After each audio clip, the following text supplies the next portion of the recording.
Date that we will never forget when two students shot up Columbine High School in Littleton.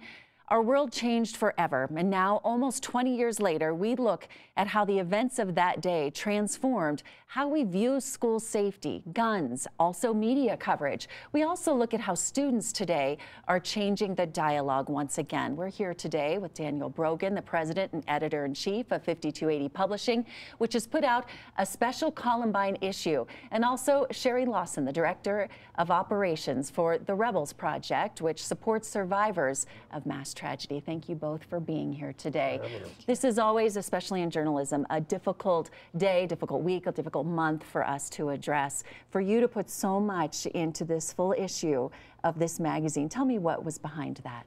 Well, it was about a year ago, maybe a little more, when Parkland happened, and we were starting to have our first discussions about, okay, how do we address this Columbine anniversary? And as we watched Parkland unfold, we realized that we were seeing so many of the same quick reactions and people kind of going to their corners and not really having anything that moved the conversation forward. I think that's when we realized that simply doing an anniversary story or an anniversary story with a front of the book column wasn't going to do anything different. So we stepped back and we decided to devote the whole feature well of the issue, which is 40-something pages, to really looking in it in a way that is maybe more in-depth, hopefully more thoughtful than sometimes we're able to do in daily journalism.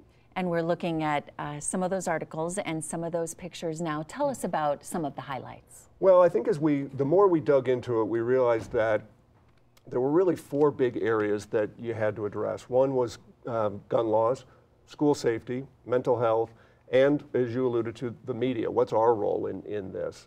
And so I think that was, we divided the issue into those four sections and tried to do a deep dive into each of them.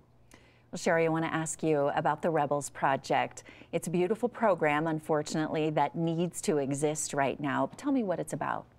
Yeah, so we are a local nonprofit, was started by Columbine survivors.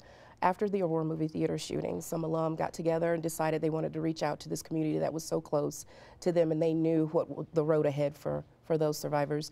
So they formed the Rebels Project, and we currently have 1,000 members representing about 60 different mass tragedies across the world. We're growing rapidly, unfortunately, and our mission is to provide short and long-term support for survivors. What does that support look like? Because I know it's not just daily, and we know that that support needs to continue for years for many of these people. Absolutely. In the short term, we usually kind of step back because communities that have been impacted get inundated, you know, with everything, with media, with responders and all of that. And it's usually not until about 6 months that people really begin to settle and see how impacted they are by the tragedy. And so here locally in Colorado, we hold regular support group meetings. That is something that we want to expand across the country. We also have a survivor gathering in the summer where we bring survivors in from all over the country to connect over the weekend, learn resources, how to support themselves through PTSD, anxiety, even depression that may come up.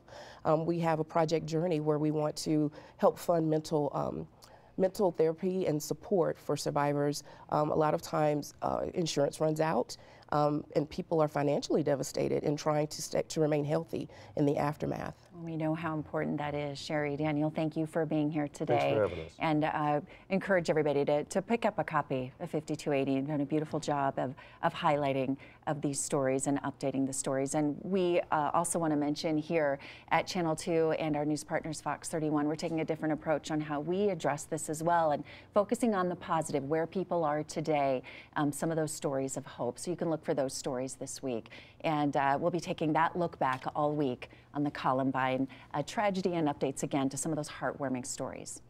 All right, we're going to take a look at our weather again for this Monday. Chris? All right, yeah, Natalie, take a look at this. It's going to be warm today with a high of 73 degrees.